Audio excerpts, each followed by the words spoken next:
자, 오늘은 페이지 44페이지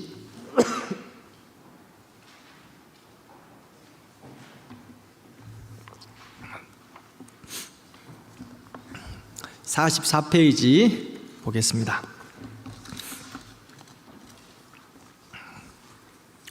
우리 지난주에 레위기를 보면서 기억나시는 거 뭐 있습니까? 오제사 7절기. 자, 오제사는 뭐라 그랬죠? 하나님께 나아가는 법. 그 다음에 7절기는 하나님과 동행하는 법. 레위기는 이거 알면 다 안다 그랬잖아요, 그죠? 오제사 7절기, 하나님께 나아가는 법, 하나님과 동행하는 법. 그래서 자랑하시라고 말씀을 드렸는데 자랑 좀 했어요? 레위기는 이런 거야 하고,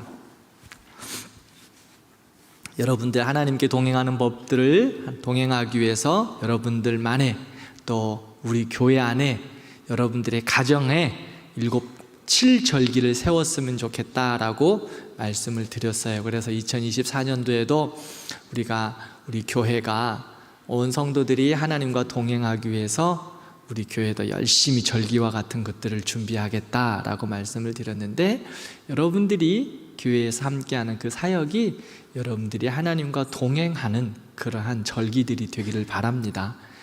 교회 사역은 사역이고 나는 나다, 절대로 여러분들의 믿음이 성장하지 않습니다. 함께 공동체 안에서 그렇게 믿음에 함께 동역을 해야 성숙해지고 믿음도 성장하고 여러분들도 사단과의 싸움에서 이겨낼 수 있습니다. 그러니까 여러분들의 신앙생활에, 여러분들의 가정에, 또 교회의 그러한 절기들, 여러분들의 믿음의 성숙함을 이루기 위한 절기들 잘 여러분들도 세우시면 좋겠어요. 이제 44페이지 마지막 땅에서의 거룩함, 이제 7가지 절기를 마치고 이제 레위기 24장 이후부터는 거룩함에 대해서 다시 말씀을 하고 있습니다. 땅에서의 거룩함의 첫 번째 이야기는 안식년입니다. 안식년은 매 7번째 되는 해를 가리킵니다. 그래서 그 안식년에 땅을 쉬게 하는 거죠. 왜 안식년을 지키라고 합니까? 모든 것의 주인은 하나님이다라는 것을 다시 한번 가르치기 위함입니다. 땅의 주인도 하나님이시다, 너의 삶의 주인도 하나님이시다, 그것을 가르치시기 위함이에요. 그래서 안식년에 땅을 쉬게 합니다. 그래서 땅에 힘을 길러주게 하는 거죠. 그리고 휴작을 통해서 하나님께 더 집중할 수 있고 하나님과의 관계를 회복하라고 그 시간을 가지다라고 말하고 있습니다. 그러므로 하나님의 사람들이 하나님과의 관계 속에서 하나님이 모든 것이 주인이시고 하나님이 모든 것을 주셨다라는 고백으로 살아가는 거예요. 그래서 물질의 탐욕과 또 억제, 그리고 하나님을 위하여 살아갈 것들을 가르치고 계세요. 생각해 보세요. 1년을 쉬는 거예요. 7년 7번째 해 쉬는 것. 농사를 하지 않습니다. 농사는 그들의 삶의 전부였습니다. 생활의 전부였는데 그것을 쉬게 하는 거예요. 왜? 너희의 주인은 하나님이다, 모든 공급은 하나님께로부터 온다 라고 하나님이 가르쳐 주시는 거고요. 너희들이 아무리 욕심을 내고 탐욕스럽게 살아도 하나님이 멈추게 하시면 멈춰야 한다는 것을 가르치고 있는 것입니다. 우리의 삶도 마찬가지 아닐까요? 하나님이 멈추게 하실 때 멈춰야 합니다. 욕심내고 또 그것을 향하여 더 달려간다 그래서 하나님이, 그것은 자기의 욕심이지 하나님의 유익이 아니에요. 하나님이 기뻐하시지 않는다는 거예요. 두 번째로 준 게 뭐예요? 희년이에요. 가나안에 들어간 이후를 기점으로 해서 50년 되는 해, 즉 7번째 안식일을 맞이고 그 다음 해 77에 49, 그 다음 해 희년입니다. 50년째. 그러고 보면 내년은 우리 교회의 희년입니다. 그렇죠? 그럼 희년엔 뭐 해야 될까요? 잔치해야죠. 잔치해야죠. 희년이 선포되는 해는요, 그러니까 일곱째 해 안식년에 쉬었다 그랬죠. 그리고 뭐 했어요? 하나님이 주인됨을 인정하고 하나님이 공급해 주시는 걸로 살았어요. 그런데 50년째 해는 어땠겠어요? 똑같아요. 7번 안식년 해, 그 다음 희년은 2년을 쉬는 거예요. 그래서 하나님이 하나님 되심을 선포하고 또 모든 사람들의 기본 재산들을 다 원위치시키는 거예요. 쉬운 말로 컴퓨터 보면 리셋 버튼 누르는 거 있잖아요. 컴퓨터에 리셋 버튼 딱 누르면 다시 처음으로 확 다 돌아가거든요. 희년은 하나님의 백성들에게서 리셋 버튼이에요. 처음으로 돌아가더라고. 딱 눌러드리는 거예요. 노예로 삼았던 신분들, 재산이 없어서 삶의 어려움으로 몸으로 수고해야 되는 상황 가운데 빚을 냈던 것들 다 리셋 버튼이에요. 다 탕감해줬어요. 노예의 신분이었던 사람들 다시 다 원상 회복되었어요. 왜 하나님께서 이런 제도를 주셨을까요? 모든 것의 주인은 너희가 아니라, 인생이 아니라 하나님이다 깨닫게 하는 거예요. 2년 동안 그 땅을 쉬게 하고 농작물을 거두지 않아도 하나님이 너희에게 먹이시고 입히신다는 걸 가르쳐 주시는 거예요. 아무리 욕심내도 너희 것이 되지 않는다는 것을 가르쳐 주시는 거예요. 즉 하나님의 백성들은 탐욕과 욕심으로 살지 말라는 거예요. 왜? 50년 후에는 더 어떻게 된다? 다시 원상 회복이다. 소수의 부자들에게 집중하지 말고 가난한 자들에게도 기회를 주는 것, 모든 한 것이 하나님의 것이기에 하나님께서 일정하게 나눠주실 거라는 것, 사람의 욕심과 탐욕으로 살면 그것이 하나님 기뻐하시지 않는다는 거예요. 원상복귀되라 라고, 원상복귀 시켜라 라고 말하고 있는 거예요. 리셋 버튼 눌러라. 우리에게도 이런 것이 있으면 얼마나 좋을까. 한 48년 정도 됐을 때 막 그 국민은행에서 한 100억 정도 대출 받았어.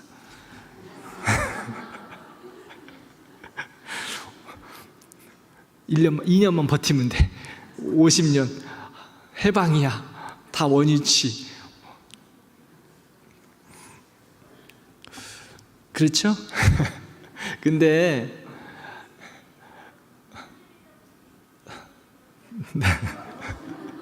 아니라고 이야기하잖아요, 저기서.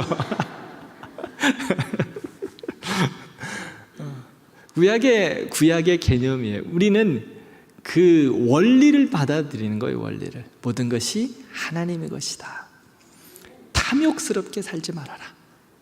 그리고 나누면서 살아라. 하나님의 것을 하나님께 돌려드리고 섬기면서 살아라. 그것을 우리에게 가르쳐주고 계세요. 그러면서 레위기의 마지막은 뭘로 마무리를 하고 있냐면요, 서원 예물과 서원으로 끝이 납니다. 오늘 교재에는 없어요. 근데 레위기의 마지막은 서원 제사와 서원으로 끝이 납니다. 서원이 뭐예요? 하나님 앞에 내 생명, 또 나의 물질, 나의 삶, 또 내가 하나님 앞 드리고자 하는 모든 것들을 올려드리겠다고 고백하는 것, 헌신하는 것, 서원입니다. 거룩한 하나님의 백성들이 하나님 나라를 위하여서 전인격적으로 드려지는 것, 서원하는 겁니다. 서원하는 것. 우리의 삶도 하나님 앞에 드리는 서원 제사예요. 사도 바울이 나를 위하여 죽으신 그 십자가를 생각하면, 그 죽으심 생각하면 나는 주의 몸된 교회를 위하여 내 육체에 채우겠다라고 말합니다. 그리스도를 위하여. 내 몸과 마음과 정성을 주의 몸된 교회를 위하여 내 육체에 채운다라고 사도 바울이 이야기했거든요. 이 사도 바울의 서원입니다. 그러면 우리의 삶을 하나님 앞에 드리고 우리의 시간을 드리고 우리의 정성을 드리는 것, 서원입니다. 레위기의 거룩의 마지막은 서원으로 마무리하고 있습니다. 우리의 삶을 드리는 것, 그게 거룩함이에요. 나를 받아주세요. 나의 건강도, 나의 삶도, 나의 물질도, 나의 지혜도, 나의 능력도 받아주세요. 이게 서원입니다. 하나님, 나는 힘이 없어서 못해요. 나는 능력이 없어서 못해요. 나는 건강이 없어서 못해요. 나는 또 주변머리가 없어서 못해요. 나는 뭐가 없어서 못해요. 가 아니라, 주님, 제가 여기 있습니다. 나를 써주세요. 속죄의 제물 삼아주신 그 은혜를 따라 나를 거룩하게 하셨으니 주님, 나를 써주세요. 못해요가 아니라 이사야 6장의 말씀대로 어떻게 한다고? 저하고 손드는 거다. 거룩은, 레위기의 거룩의 마지막은 하나님, 나를 써주세요. 나를 써주세요. 손드는 거예요. 레위기의 마지막이에요. 주께서 여러분들 쓰실 줄 믿습니다. 못해요. 나는 뭐가 없어서 못해요. 뭐가 없어서. 다 핑계다. 하나님이 여러분들 없어서 못 쓰는 게 아니에요. 돌들을 들어서라도 하나님 찬양하게 하신다고 말해요. 온 우주 만물의 주인이신 하나님이 뭐 없어서 못하겠어요? 나를 써주심에 나는 감사한 거예요. 그렇죠? 나를 사용해 주신 것이 감사지. 이 수많은 사람들과 이 창조 물질 가운데 나 그 하나, 나를 딱 집어가지고 사용해 주시는 거 얼마나 감사해. 그게 은혜예요, 은혜. 그런데 그 은혜 받은 사람들이 아이고, 뭐 때문에 못해, 뭐 때문에 못해, 뭐 때문에 못해, 뭐 때문에, 이유도 많아. 하나님이 가만히 보고 있으면서 뭐라 그러실까? 잘났다. 그게 다 네 거냐? 그렇게 말씀하실 거예요.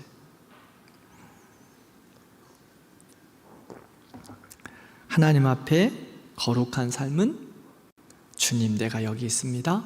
나를 써주세요. 서원하는 거예요. 서원하는 거, 드리는 거예요. 전인격적으로 모든 것을 드리는 것. 내 거 다 계산해놓고 생각하니까 하나님 앞에 서원할 게 없지. 내 거 다 계산해서 다 빼놓고 내 거 계산하니까 늘 부족하지. 그렇지 않아요? 우리 어머니도 그러시잖아요. 늘 계산해보면 맨날 마이너스 쓰잖아. 그런데 어때요, 여러분들? 지금까지 이렇게 사셨잖아. 자식들 다 키우시고. 누구의 은혜요? 하나님. 자, 특별히 이제 오늘 교재에서는 레위기의 가장 중요한 핵심이라고 할 수 있는 거룩을 이루기 위한 속죄에 대한 부분들을 다시 한번 여러분들과 살펴보기를 원해요. 속죄 45페이지 보면 속죄에 대한 기본적인 개념을 한번 여러분들과 보겠습니다. 첫 번째 B2번 있죠? 속죄에 대한 기본 개념. 첫 번째 속죄에 대한 기본 개념은요, 피해를 주었으면 대가를 지불해야 된다라는 겁니다. 두 번째, 속죄를 통해 잘못된 것들을 바로잡는 겁니다. 내가 잘못한 것들은 속죄, 용서함을 통해서 바르게 정리하는 거예요. 용서받고 끝나는 게 아니에요. 회개는 거기서 멈추는 것이 아니라 돌이키는 거예요. 똑같아요. 속죄는 바로잡는 거예요. 잘못된 것들이 있으면 다시 바로 잡아지는 것. 세 번째, 속죄는요, 가해자 중심이 아니라 피해자 중심에서 결정되는 거예요. 피해자 중심에서. 네 번째, 속죄를 위해 필요한 것은 뭐예요? 피의 대가가 있어야 되는 거예요. 대가를 치르는 건데요, 속죄를 위해서는 언약의 피가 필요합니다. 자, 45페이지 피가 왜 중요한가 있죠? 같이 한번 읽어볼까요? 자, 레위기 17장 시작. 육체의 생명은 피에 있음이라. 너희의 생명을 위하여 속죄하게 하였나니 생명이 피에 있으므로 피가 죄를 속한. 네. 생명이 어디에 있어요?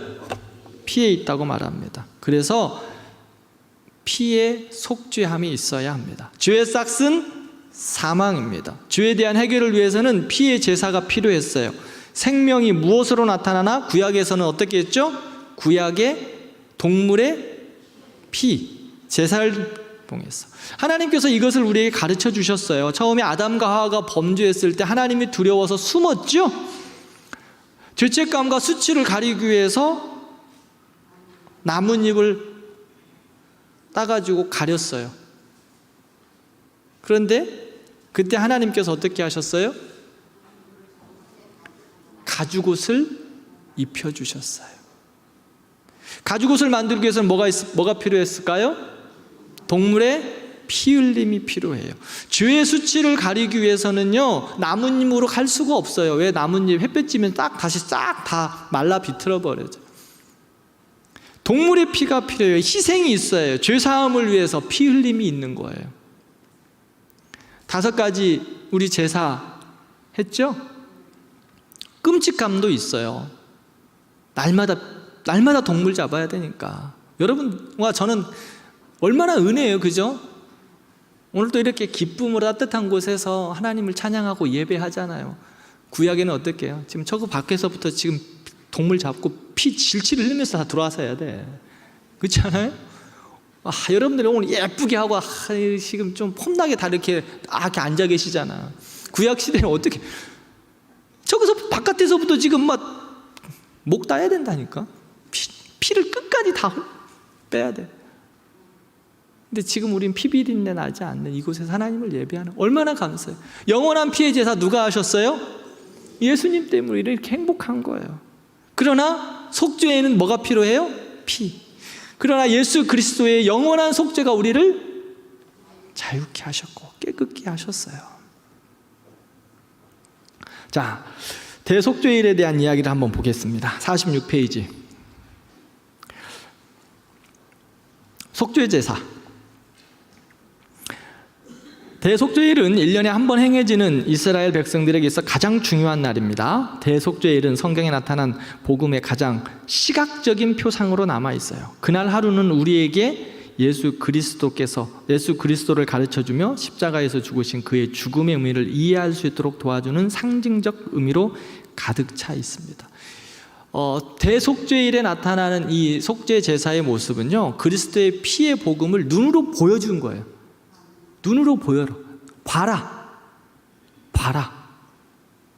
그래서 대속죄일의 그 피의 제사를 모든 백성들이 보고 어떻게 하라고? 죄에서 떠나라고. 그것을 눈으로 보게 하셨어요. 자, 시각적인 첫 번째 모습은 여기에서 오늘 교재에는 사막, 이렇게 이제 연극처럼 이야기해놨죠. 첫 번째, 속죄일의 대제사장은요, 먼저 자신을 위한 속죄를 해야 돼요. 그래서 찬란한 의복을 다 벗어버리고 비천한 종의 옷을 입고 거리에 등장해요. 그 다음 몸을 다 씻고요, 거룩한 옷을 입고 숫송아지와 양을 잡아서 속죄제와 번제를 드립니다. 그리고 그 피를 가지고 어디로 가요? 지성소로 들어갑니다. 그리고 지성소의 속죄제에 그 희생의 피를 뿌리고 다시 사죄의 은총 가운데 이제 그 지성소에서 나옵니다.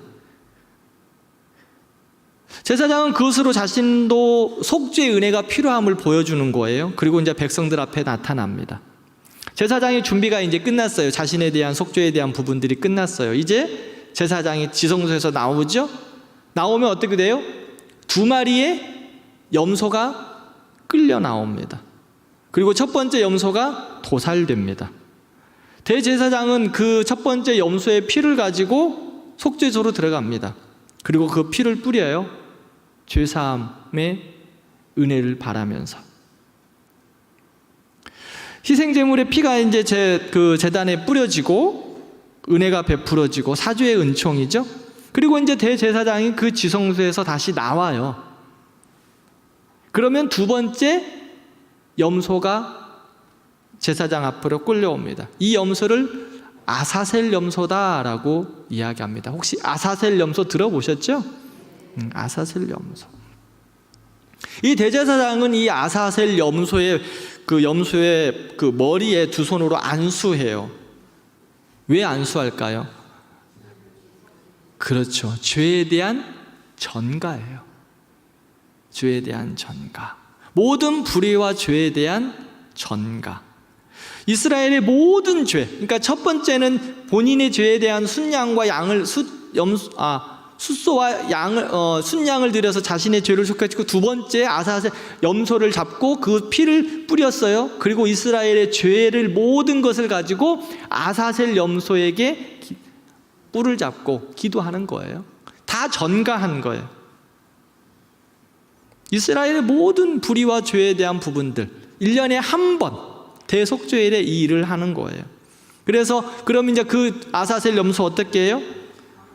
모든 죄의 짐을 지고, 그럼요, 접근하기 어려운, 즉 다시 돌아올 수, 사람들이 알 수 없는 광야로 보내는 거예요. 그게 무슨 의미예요? 죄가 멀리 떠난다는 거예요. 죄를 멀리 떠나버리는 거예요. 다시는 죄가 근접하지 못하도록. 이러한 예표가 실제적으로 1500년 이후에 예수 그리스도께서 아사셀 염소가 되어서 십자가에서 죽으신 것을 의미하고 있어요. 그것을 예표하는 게 레위기 16장의 이야기예요. 이 대속죄일의 아사셀 염소는 예수 그리스도를 예표한다. 그것을 생각하시면 되겠습니다. 그래서 대속죄일의 모든 대속죄일의 모든 사죄의 모습은 예수 그리스도의 십자가다. 다른 거 다 잊어버리셔도 돼요. 아사셀 염소, 예수 그리스도 십자가, 요거 기억하시면 돼요. 죄를 멀리 떠나보냈다, 예수님께서.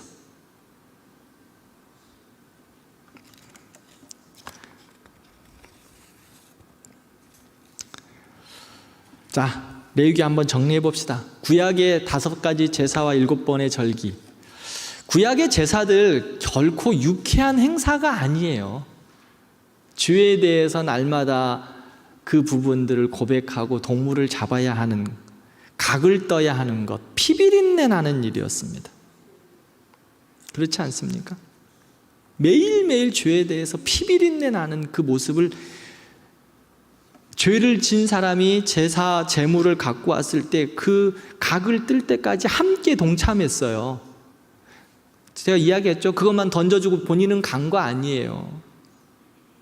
그 제물이 피를 다 빼고 각을 떠서 제단에 올라가기까지 같이 다 그것을 지켜본 거예요.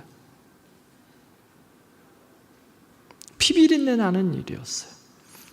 이와 마찬가지로 십자가에서 예수 그리스도께서 모든 죄의 문제를 해결해 주신 그 사건은 로맨틱한 사건은 아니에요.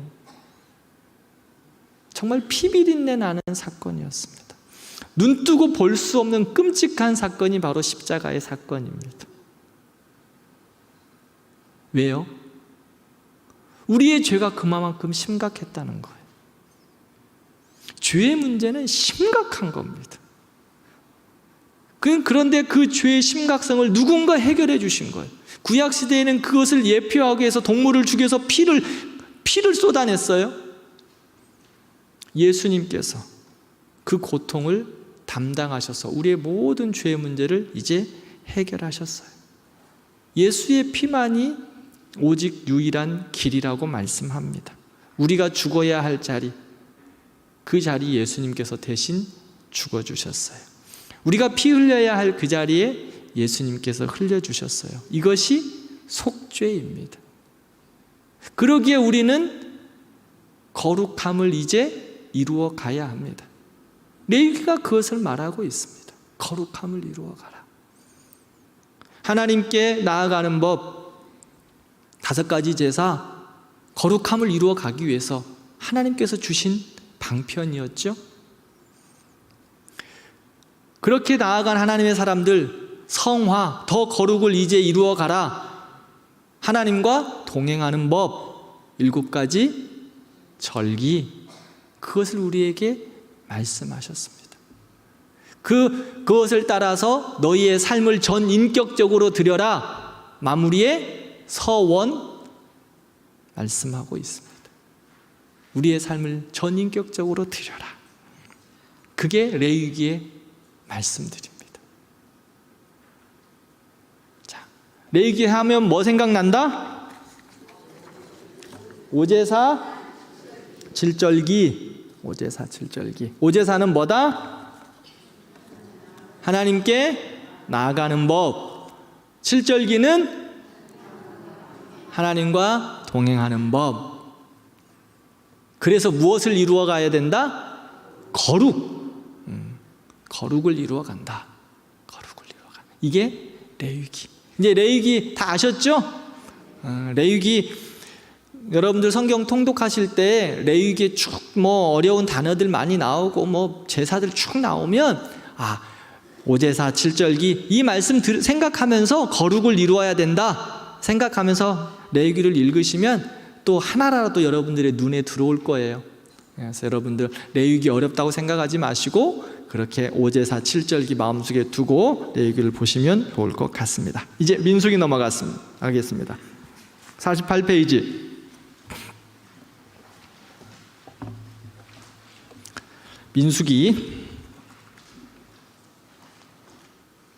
민수기는 말 그대로 사람을 셌다는 거예요. 첫 번째, 이스라엘 백성들 시내산에서 이스라엘 백성들을 계수했어요. 두 번째, 모압 평지에서 가데스 바네아에서 계수했어요. 두 번째, 이스라엘 백성들이 가나안에 들어가기 전까지 계수한 이 사건을 이야기하고 있습니다. 그래서 민수기의 배경은 어디예요? 광야예요, 광야. 민수기의 배경은 광야. 민수기에서 가장 중요한 사건이 하나 있어요. 그것은 무엇일까요? 가데스 바네아 사건. 나중에 여러분들 민수기 이야기하면서 또 계속 말씀을 드리겠습니다. B번 있죠? 48페이지 B 같이 한번 읽어볼까요? 시작. 민수기는 광야에서의 방랑을 기록한 책이다. 이 책에서는 이스라엘 민족이 가데스 바네아에서 실패한 일과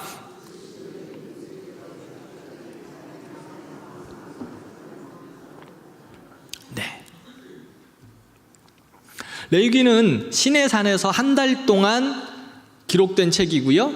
민수기는 시내산 떠나기 전 20일, 그 다음에 가데스 바네아 근처에 돌아와서 했던 광야에서 한 38년, 그냥 통칭으로 이야기하면 40년 이렇게 이야기할 수 있어요. 정확하게 38년 몇 개월 이렇게 이야기하는데 한 40년 모압 평지에서 광야에서 이루어진 사건. 그러니까 레위기는 어디서 기록됐느냐? 시내산. 민수기는 광야. 민수기는 이제 광야 생활하는 거예요. 왜 광야 생활하죠? 왜 광야 생활해요? 광야 생활, 이스라엘 백성들이 광야 생활한 이유가 뭐예요? 네? 말 안 들어서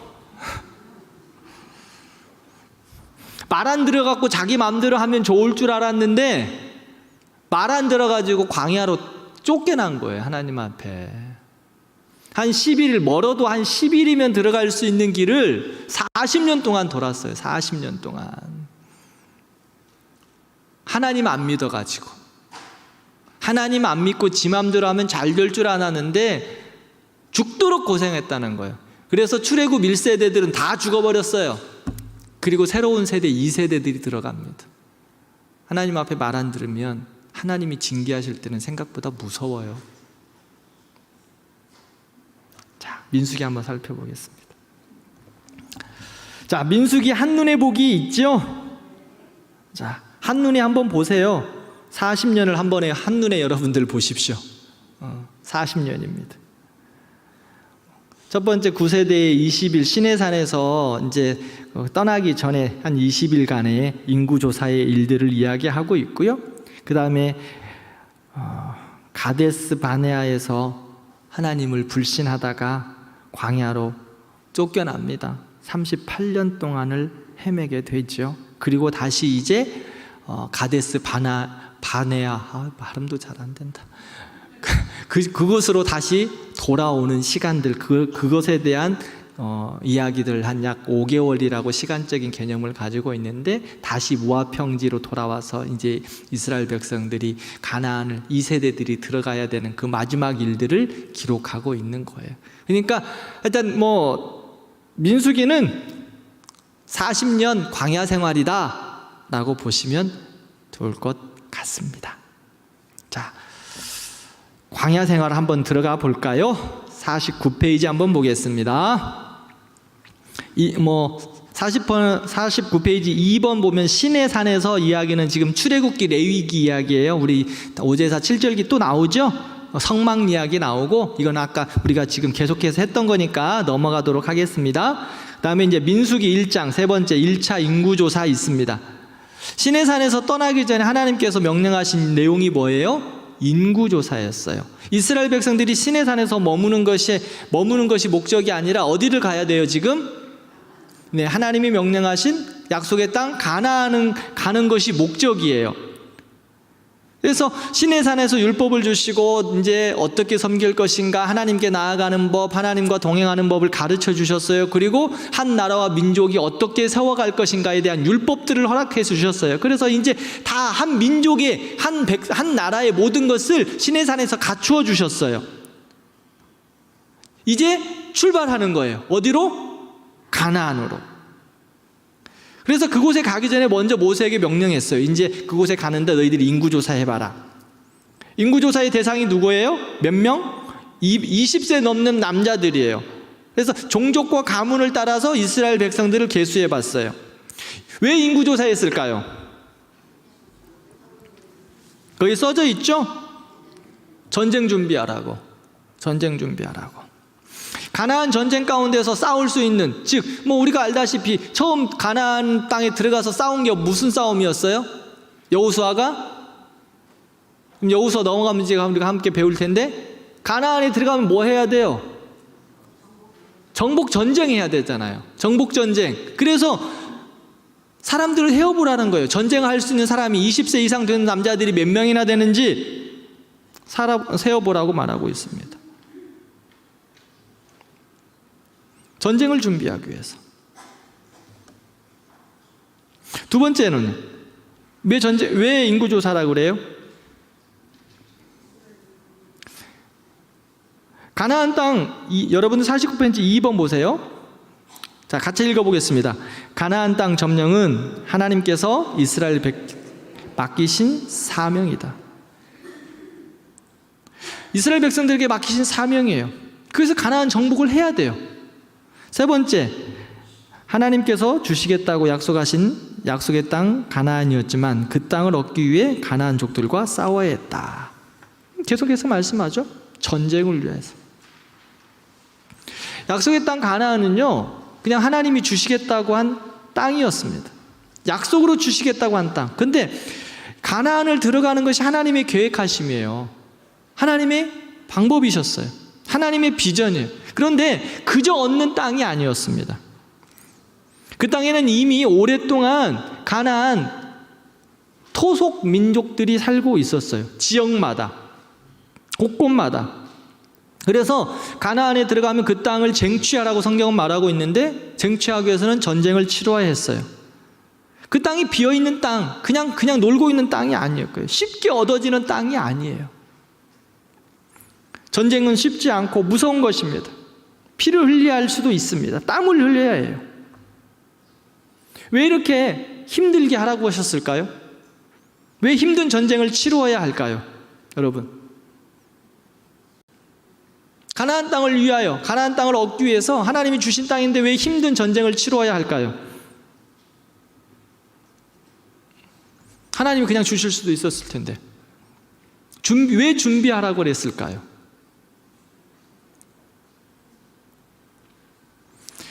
전쟁을 치르면서 하나님의 백성으로 훈련시키기 위함이십니다. 전쟁을 치르면서 하나님의 백성으로 훈련시키기 위함. 그리고 쉽게 주면 내 것인 것을 깨닫지를 못해요. 그래서 성경은 그것을 향하여 전쟁을 치루어 성취하라고 말하고 있습니다. 또 세 번째 보면은요, 노예 근성으로 가득 차 있던 이스라엘 백성들에게 전쟁을 통해서 그 노예 근성을 없애버리기 위한 하나님의 계획이셨어요. 스스로 노력하고 준비하고 최선을 다해서 대가를 지불해서 가나안 땅을 얻는 거예요. 이스라엘 백성들은 출애굽하기 전에 애굽 생활 속에서 노예로 살았잖아요. 노예 근성 가운데 있었어요. 뭔가 쟁취하는 것도 없고 그냥 흘러가는 대로 시간 되면 때 되면 하고 시간 끝나면 멈추고 잘못하면 터져 맞고 그냥 노예 근성의 삶을 살았어요. 근데 이제는 주인의 삶을 살아가라고 전쟁을 준비하라고 말씀하는 것입니다. 50페이지 레슨 한번 읽어볼까요? 자, 시작. 하나님께서 우리에게 허락하신 삶의 비전을 이루기 위해 우리는 땀 흘려 노력하는 대가를 치러야 한다. 하나님께서 주시는 비전은 그것을 이루기 위한 구체적인 준비와 행동이 동반된다. 하나님이 주신 비전, 이스라엘 백성들에게서는 지금 가나안이었죠. 우리에게 주시는 비전은 뭐예요? 우리에게 주신 가나안은 어디예요? 우리가 쟁취하고 우리가 이루어야 할 하나님께서 주신 비전이 뭐예요? 그렇죠. 하나님 나라, 천국을 이루어가는 거죠. 여러분들 가정 가운데 하나님이 주신 비전이 뭐예요? 우리의 삶의, 가정의 삶의 목적들도 있죠? 아마 여러분들이 가정과 우리 교회에 주신 또 비전들도 있어요. 꿈이 있어요. 거저 이루어지는 것 아닙니다. 수고하고 노력해야 돼요. 전쟁해야 됩니다. 착각하는 경우가 우리 종종 있어요. 하나님의 꿈이니까 때가 되면 다 하나님께서 뚝 떨어지겠지 하늘에서. 아닙니다. 우리가 준비하고 노력하고 수고하고 대가를 감당해야 합니다. 그래서 비전을 이루어 나가는 겁니다. 이스라엘 백성들에게도 마찬가지였습니다. 전쟁을 준비하라고, 수고하라고, 너에게 준 가나안 땅 쟁취하라고. 우리 교회 하나님께서 5가지 비전을 허락하여 주셨습니다. 뭐죠? 첫 번째 뭐예요?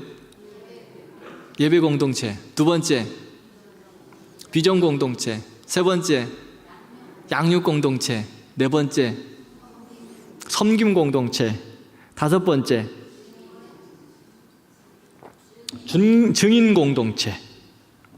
우리에게 주신, 우리 교회에 주신 하나님의 비전, 이한길 목사의 생각일까요?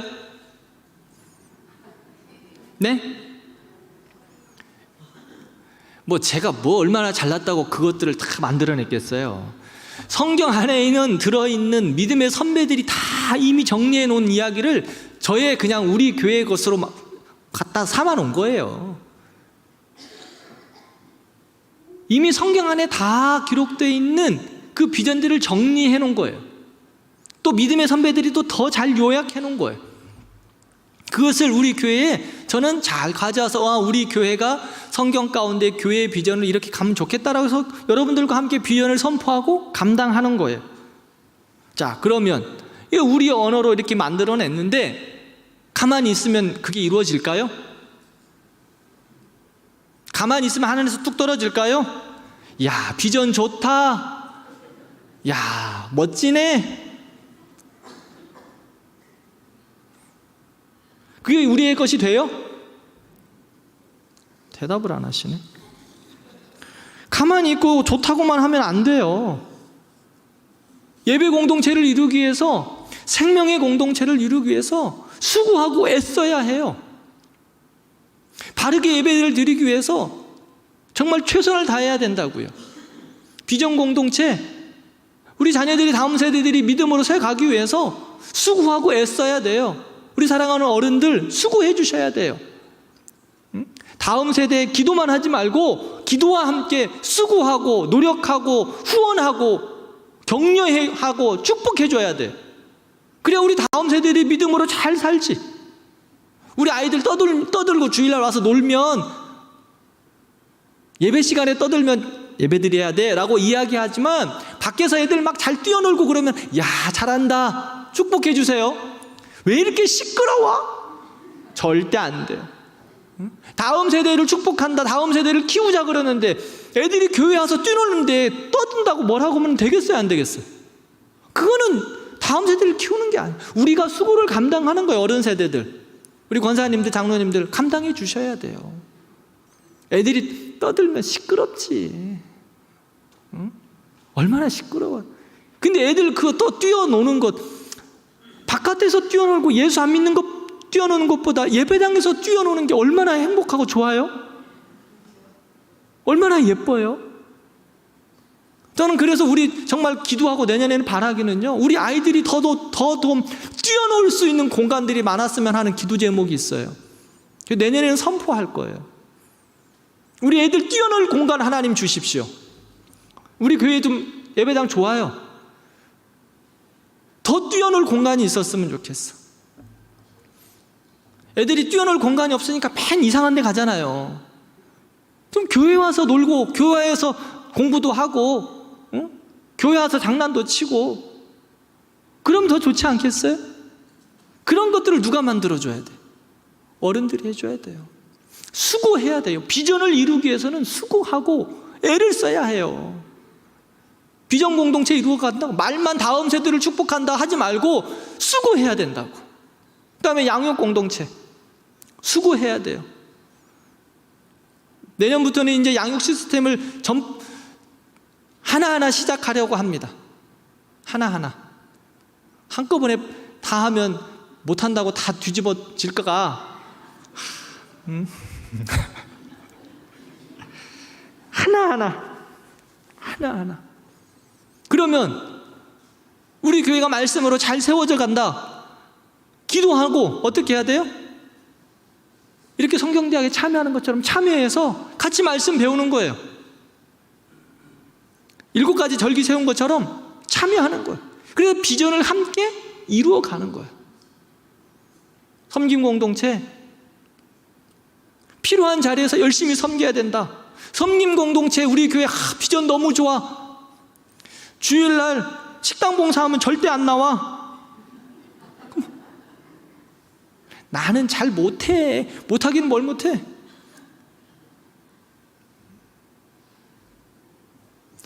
같이 부족하지만 내 손 하나라도 좀 돕자. 저는 참 우리 교회 와서 감사했던 게 뭐냐면, 여러 가지가 있지만 놀랬던 것 중에 하나가, 야, 우리 장로님들이 설거지들을 너무 잘하시더라고. 어? 우리 장로님들이 설거지들을 너무 잘하시더라고. 집에서는 잘 안 하실 것 같은데. 집에서는 잘 해요? 집에서는 잘 안 하시죠. 근데 교회 와가지고는 설거지 그릇이 한두 개도 아닌데 가장 앞서서 솔선수범하시면서 장로님들이 설거지 하시더라고. 저는 우리 교회 와서 하나에 느낀 게 그거예요. 우리 남자 집사님들, 이야, 설거지는 여자분들한테 안 맡기대. 그러니까요. 설거지 주일날 식당 봉사하고 나서 설거지들을 우리 남자 집사님들이 대부분이 하시더라고. 또 이제 마무리의 그 끝은 또 우리 여자분들이 손대야 될 게 있으니까 또 하시지만 막 하시는 거. 우리 남자 집사님들이 다 앞치마 입으시고, 나이가 드신 분들이든 젊은 우리 남자 집사님들이든 장로님들이 다 남자분들이 먼저 우선하셔야 하시더라고. 섬김 공동체 감당하는 거예요. 감당하는 거. 누군가 수고해야 그 비전을 이루어 가는 겁니다. 누군가 수고해야. 누군가 수고해야 하라고 하면서 너만 수고해. 누군가, 나는 아니야. 그러면 그분에게도 그분의 인생이 하나님의 비전을 이룰 수 없어요. 같이 수고하고 나도 그곳에서 수고함으로써 비전을 이루어가는 거예요. 증인 공동체,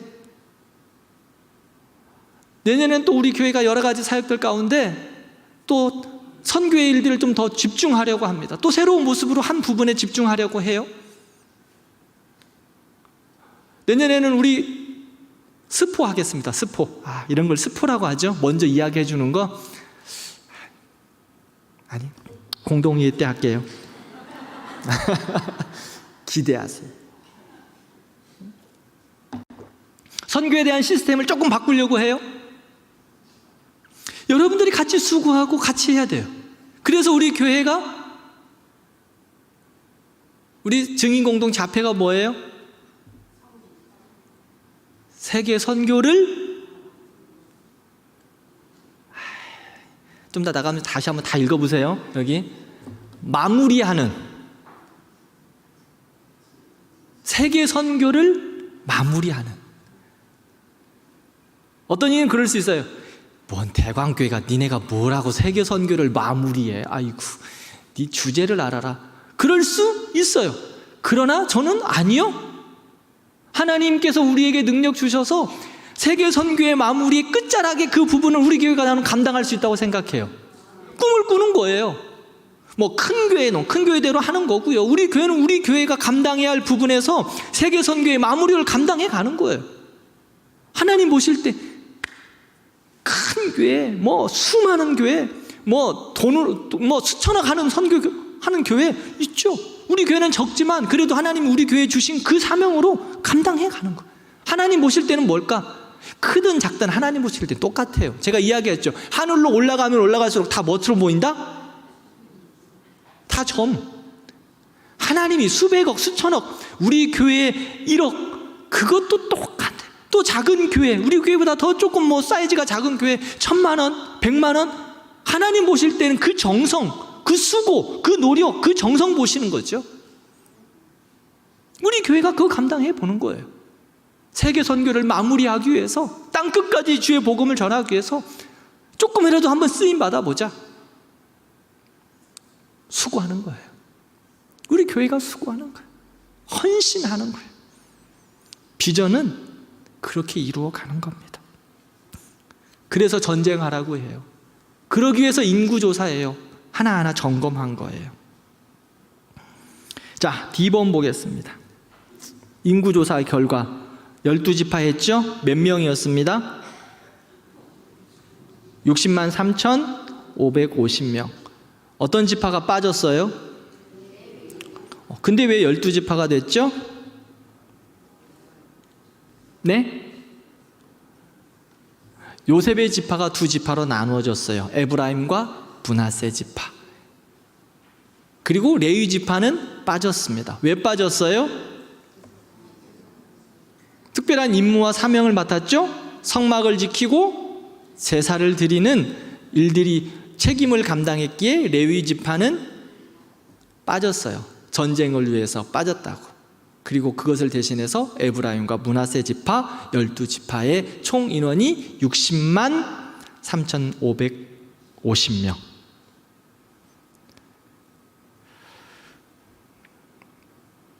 인구조사에서 제외된 레위 지파, 아론의 가문, 고앗 가문, 게르손 가문, 무라리 가문, 레위 지파 2만 2천 명이었다라고 이야기하죠. 그들은 특별한 사명 가운데 레위 지파의 계수에서 빠지게 되었습니다. 부족들의 진영은 다음 주부터 하겠습니다. 우리 같이 기도하시죠.